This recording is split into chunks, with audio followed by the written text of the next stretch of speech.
ओम शांति। 8 जुलाई 2023। मीठे बच्चे, प्रतिज्ञा करो जब तक सतयुगी स्वराज्य स्थापन नहीं हुआ है तब तक हम सुख की नींद नहीं सोएंगे। पवित्र बनकर सबको पवित्र बनाएंगे। सुख की नींद कैसे सोते हैं? सुख की नींद मतलब नींद में अच्छा लगता है या बहुत तकलीफ होती है?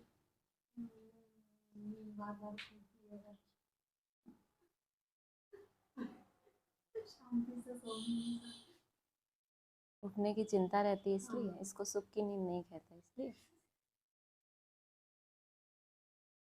प्रश्न है, ड्रामा में कौन सी मौत होना भी जैसे संगम युग की रस्म है?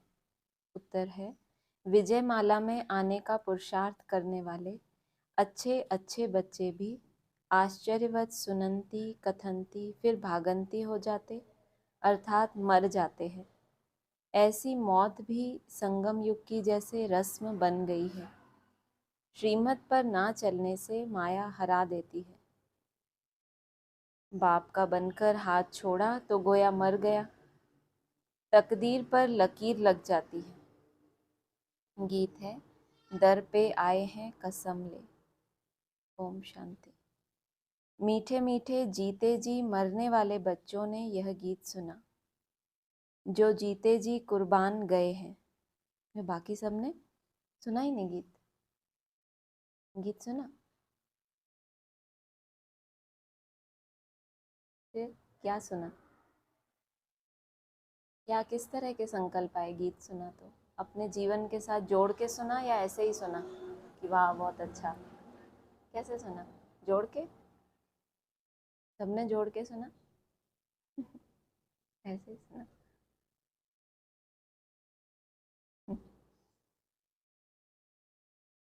सब तो कुर्बान नहीं गए हैं।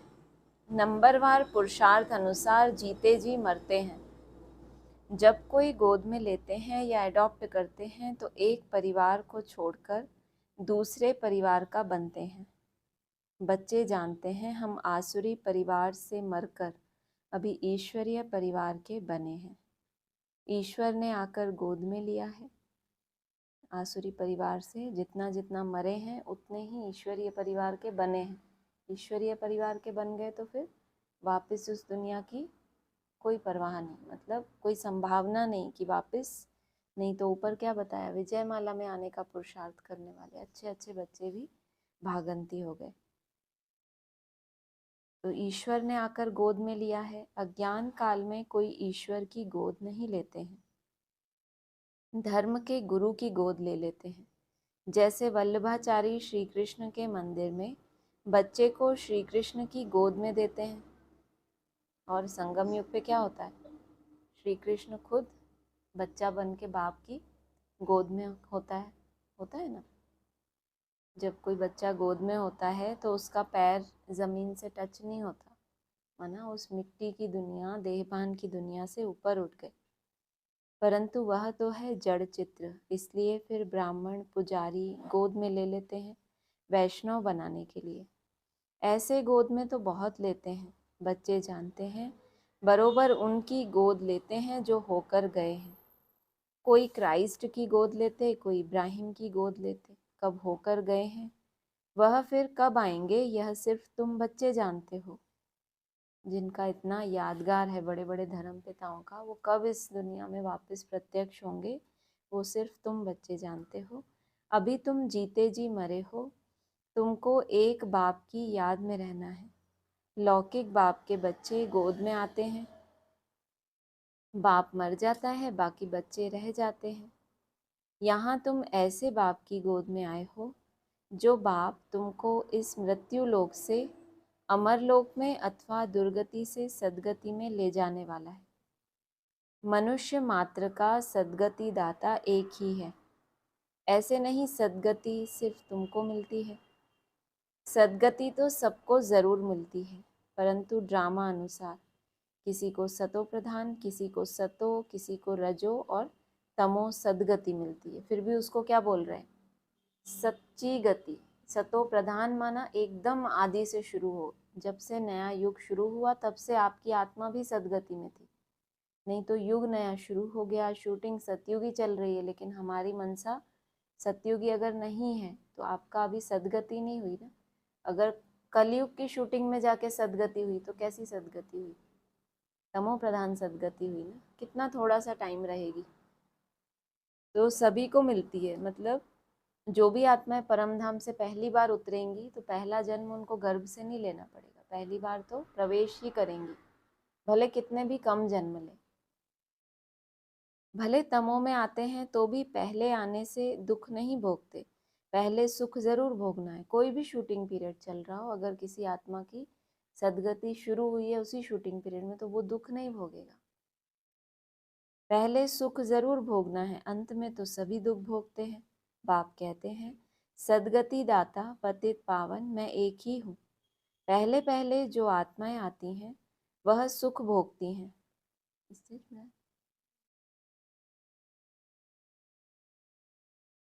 फिर दुख में आती हैं। तुम भी नंबरवार पुरुषार्थ अनुसार पहले सतो प्रधान फिर सतो रजो तमो में आते हो। तुम भी नंबरवार सदगति को पाते हो। मुख्य 8 दाने गिने जाते हैं ना। अब तुम सब द्रौपदियां हो, बाप के बने हो तो बाप को कभी छोड़ना नहीं है। परंतु श्रीमत पर याद नहीं करते हैं तो फिर माया हाथ छुड़ा देती है। करो ना म्यूट।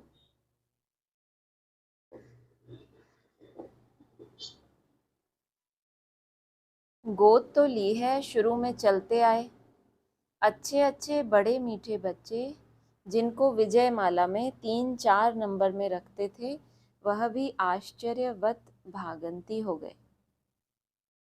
यह भी संगम युग की रस्म रिवाज है, ताकि दूसरों को ये शिक्षा मिले कि कितना भी बड़ा महारथी होगा तो माया फिर उतना बड़ा रूप लेके आएगी, तो दूसरों को भी ये शिक्षा मिल जाए कि कोई भी इस अहंकार में ना रहे। तो माया ने क्या किया, विजय माला में 3-4 नंबर में रखते थे, वह भी आश्चर्यवत भागंती हो गए। मतलब उस समय इतने अनुभवी नहीं थे, तो आश्चर्य हुआ कि ये कैसा माया का रूप। यह भी संगम युग की रस्म रिवाज है। आश्चर्यवत सुनंती कथंती मरंती यह होता रहेगा।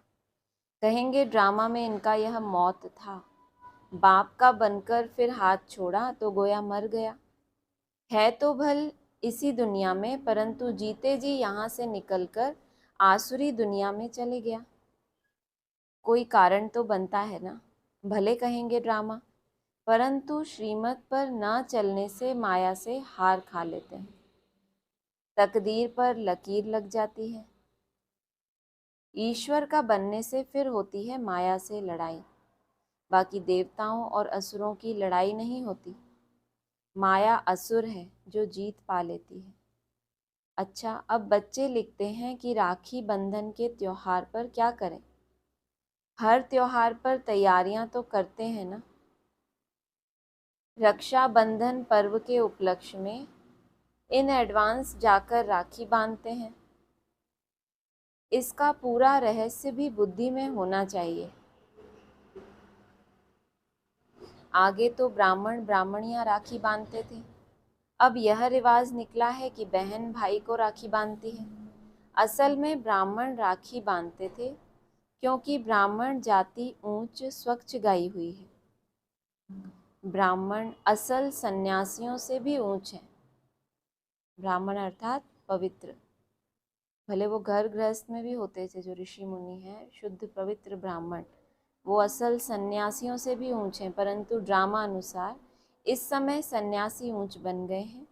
आगे ब्राह्मण राखी बांधते थे, फिर जन्माष्टमी पर वह राखी खोलते थे। जैसे द्रौपदी के लिए कहते हैं जटाएं खोल दी थी। द्रौपदी ने क्या किया, जब दृढ़ संकल्प लिया था तो क्या किया था, जटाएं क्या किया था मालूम नहीं। हाँ, उसने जटाएं अपनी खोल दी थी। ऋषि लोगों की जटाएं भी हमेशा खुली रहती हैं। पतिव्रता स्त्री होती है तो चोटी बांधती है। द्रौपदी ने खोल दिया था, उसको क्या करना था, बदला लेना था।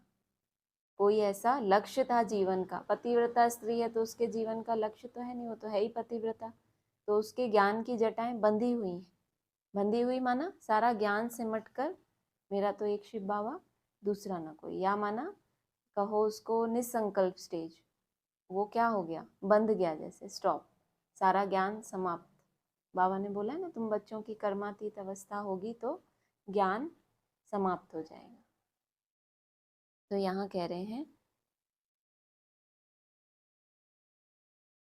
जैसे द्रौपदी के लिए कहते हैं जटाएं खोल दी, ऋषि लोगों की जटाएं भी हमेशा खुली रहती हैं, उनका भी तो एक निश्चित लक्ष्य होता है ना। जटाएं खुली की निशानी है कि ये आत्मा एक मिशन पे है, इसको अभी कुछ प्राप्त करना है, इसने अपने जीवन में एक लक्ष्य लिया हुआ है। जब वो पूरा हो जाता है तो जटाएं बांध लेते हैं। चाणक्य का भी मिसाल देते हैं, जब उसने संकल्प लिया था कि सारे भारत को एक करूँगा, अगर तब तक नहीं किया तब तक मेरी चोटी बांधेंगे नहीं, तो उन्होंने भी अपनी जटाएं खोल दी थी। द्रौपदी ने खोल दिया था कि जब तक हम अपना राज्य नहीं लेंगे तब तक हम चोटी नहीं करेंगे। अब तुम बच्चों को सिर्फ अर्थ समझाया जाता है, जब तक हम स्वराज्य नहीं लेंगे तब तक सुख से सोएंगे नहीं। गाते हैं ना, आराम हराम है। अंदर में यह जोश रहता है, जब तक स्वराज्य नहीं लिया है तब तक सुख कहाँ, सुख तो भविष्य में पाना है, इसके लिए पुरुषार्थ अब करना है। अब तुम जानते हो रक्षाबंधन अर्थात पवित्र रहने के लिए हम प्रतिज्ञा करते हैं। राखी अर्थात प्रतिज्ञा की बात है। अब यह त्योहार कब से शुरू हुए, क्यों शुरू हुए, कौन निकला जिसने राखी बंधन की राय निकाली। कोई एक राय निकालते हैं फिर उसका नाम बाला हो जाता है, तो यह पवित्रता की निशानी है। बहन तो हुई कुमारी, कुमारियां बांधती हैं, तुम गृहस्थी को भी जाकर बांधती हो, कुमार तो है ही कुमार। बहन भाई को बांधती है, कुमार हो या शादी किया हुआ हो। शादी किया हुआ फिर पवित्र रहे, यह तो बड़ा मुश्किल है। भगवान कहते हैं कि यह अंतिम जन्म पवित्र बनो तो भी नहीं बनते, तो बहन द्वारा कुमार भाई को राखी बांधनी चाहिए कि प्रतिज्ञा करो हम कभी विष नहीं पिएंगे। जो हैं ही विकारी वह तो कभी विकार को छोड़ेंगे नहीं, भगवान का फरमान भी नहीं मानते, तो यह कुमार कुमारियों की रस्म चली आती है। अब तुम समझते हो कि यह त्योहार भी संगम युग का है। सतयुग में तो हैं ही सब पवित्र, वहाँ राखी बांधने की दरकार ही नहीं। ऐसे नहीं कि यह सतयुग से लेकर रिवाज चला आया है। उत्सव बहुत करके संगम युग के हैं। लक्ष्मी नारायण का उत्सव भी अभी मनाते हैं, परंतु उनका महत्व नहीं। श्री कृष्ण जयंती मनाते हैं, परंतु पहले तो श्री कृष्ण को ऐसा किसने बनाया वह बताओ, बेचारों को मालूम ही नहीं। यह भी क्लियर कर लिखना है। उत्सव सब हैं इस समय के, सतयुग में ऐसी बात होती नहीं, यह तो द्वापर में कुछ समय बाद फिर शुरू होते हैं। दीपमाला का उत्सव भी सतयुग में नहीं मनाया जाता जैसे यहाँ मनाते हैं। यहाँ मनाने का अर्थ दूसरा है। उत्सव का महत्व कब का है यह समझने की बात है। बच्चों को समझाया जाता है यह उत्सव इस समय के हैं जबकि शिव जयंती होती है। शिव जयंती के बाद फिर होती है राखी। पवित्र बनने की प्रतिज्ञा करते हैं कि यह अंतिम जन्म हम पवित्र बनेंगे, भारत को अथवा विश्व को पवित्र बनाने के लिए। तुम बच्चों के लिए इस रक्षाबंधन का बड़ा महत्व है। प्रतिज्ञा की जाती है हम कभी पतित नहीं बनेंगे। अब तुम पावन बनते हो तो सिर्फ तुम पावन कुमारियों को ही हक है राखी बांधने का। भाइयों को सदैव पवित्र रहने के लिए राखी बांधनी है और इन गृहस्थियों से प्रतिज्ञा करानी है पवित्र रहने की। कहते हैं ना, पतित पावन आओ, तो जो गायन है वो ही प्रतिज्ञा कराते हैं पतित से पावन बनो। बाप आकर प्रतिज्ञा कराते हैं, शिव जयंती के बाद है रक्षाबंधन। होली भी ज्ञान की है। धुरिया और होली दोनों इस समय के हैं। होली अर्थात पवित्र बनो और धुरिया माना ज्ञान को धारण करो। धुरिया कहते हैं रंग जो डालते हैं, ज्ञान के रंग में रंगना माना धारण करना। वह फिर पत्थर, ठिक्कर, गोबर आदि आदि बनाकर क्या क्या करते हैं, तो पतित पावन बाप ही आकर बच्चों को समझाते हैं। जो जीते जी मरते हैं उनमें भी मातेले और सौतेले होते हैं। मातेले का हिसाब किताब ज़रूर बाप के पास होगा। बाप ज़रूर बच्चे की सब कारोबार, मिल्कियत आदि को जानते होंगे, सारा समाचार। मातेले वह हैं जिनका बाप से पूरा लव रहता है। मातेले भी नंबरवार होते हैं, सौतेले भी नंबरवार हैं। कोई कपूत कोई सपूत तो होते ही हैं। शिव जयंती भी संगम युग पर होती है। संगम को भी टाइम देना चाहिए। जैसे लीप मास कहते हैं, फिर लीप सेंचुरी 100 वर्ष की, यह बहुत ऊंची है। लीप सदी 20वीं सदी कहते हैं ना, इनमें भी यह सदी जिसमें बाप आते हैं, इसको संगम सेंचुरी कहेंगे। उथल पुथल होने में टाइम लगता है। 100 वर्ष के माना संगम सेंचुरी तो बोल दिया, उसके बाद भी क्या बोला? जब 100 वर्ष बोल दिया तो फिर आगे क्या बोलना था? फिर भी बाबा ने बोला उथल पुथल होने में टाइम लगता है, और ऊपर बोला संगम को भी टाइम देना चाहिए। टाइम तो जब बाबा ने फिक्स कर दिया 100 वर्ष, तो कौन सा और टाइम मांग रहे हैं? एक्स्ट्रा टाइम मांग रहे हैं। किसके लिए? उथल पुथल में, सफाई होने में, तत्वों को पावन बनने में समय लगता है। दीपमाला भी यहाँ की है, तुम बच्चे जानते हो। शिव जयंती के बाद है फिर है शिव जयंती के बाद फिर है पवित्रता की बात। शुरू से लेकर पवित्रता पर झगड़ा चला आया है। पवित्रता के साथ ज्ञान और योग की होली, धुरिया साथ साथ है। बाप की याद भी अच्छी रीति चाहिए, ज्ञान का धुरिया भी चलता रहता है। ज्ञान बरसात तुम पर होती ही रहेगी। पवित्रता पर ही झगड़ा चलता है। सब कहते हैं कि यह कौन आया है जो कहते हैं घर गृहस्थ में रहते पवित्र रहकर दिखाओ। सन्यासी तो खुद घर बार छोड़ जाते हैं। गोपी चंद राजा की भी कहानी है। उनसे पूछा गया तुमने राज्य भाग्य क्यों छोड़ा? बोला प्रभु मिलन के लिए छोड़ा है। इस पर गीत भी अच्छे अच्छे गाते हैं। यहाँ तो गृहस्थ व्यवहार में रहकर पवित्र रहना है। पवित्रता पर ही सारी खिटपिट होती है। अब रक्षाबंधन है, पवित्र बनाने का यादगार पर्व। यहाँ देखो, छोटे छोटे बच्चों को भी साक्षात्कार होते हैं। अब छोटे बच्चे ने क्या भक्ति की, बाबा ने झट सबको साक्षात्कार करा दिया, तो समझते थे कि जादू है। इसको कहा जाता है शिव बाबा के चरित्र। बैठे बैठे गुम हो जाते थे, यह भी ड्रामा ही कहेंगे। एक दो को देखा और ध्यान में चले गए। वहां पर आदि में जो लीला चली, एक दो को देख के ही ध्यान में चले गए। यह सब चरित्र परमपिता परमात्मा के हैं, श्री कृष्ण के नहीं। श्री कृष्ण का नाम ले सारी बदनामी की है। ब्रह्मा बाबा कितना बदनाम किया कि कोई जौहरी आया है, कहता है मुझे 16,000 चाहिए। भागवत में क्या क्या लिख दिया है। श्री कृष्ण सतयुग का प्रिंस, उसने चीर हरे यह किया। ऐसे चरित्र तो गाए नहीं जाते। दुनिया वाले समझते हैं बरोबर श्री कृष्ण ने यह सब किया होगा। फिर कहते हैं कि श्री कृष्ण के शरीर में आत्मा आई होगी जिसने ज्ञान सुनाया होगा, परंतु ऐसे तो नहीं हो सकता। वह तो प्रिंस नामी ग्रामी था। फिर रथ दिखाते हैं, रथ में श्री कृष्ण दिखाते हैं। घोड़े गाड़ी पर बैठ पाठशाला चलाई जाती है क्या? घोड़े गाड़ी पे स्कूल चलता है क्या?